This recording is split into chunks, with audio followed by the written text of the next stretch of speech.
This is a beautiful, rich, natural toned belt. We didn't dye the leather. We actually applied pure Neatsfoot oil to it to get that nice, deep, rich tone. And then we put a couple coats of polish on it afterwards.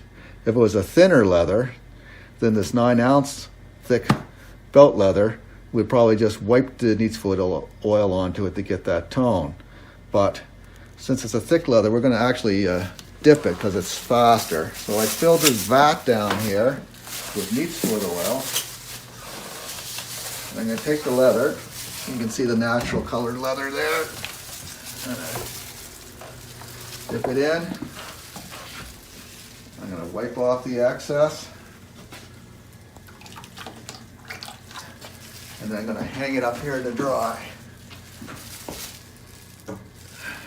And then after it's dried, we'll put a couple coats of polish on it, bevel the edges, and attach a buckle. This is all done with this pure Neatsfoot oil. Now after it dries, it might lighten a bit, and if you prefer to have it a little darker, you can just take a cloth and add a little more Neatsfoot oil to the surface of the leather to darken it up a bit. I wouldn't dip it a second time, I'd just apply it with a cloth.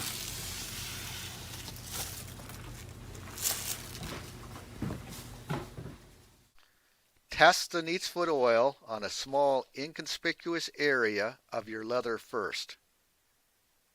Always apply in small amounts, as you can always add more Neatsfoot oil, but you can't remove it from the leather if too much is used.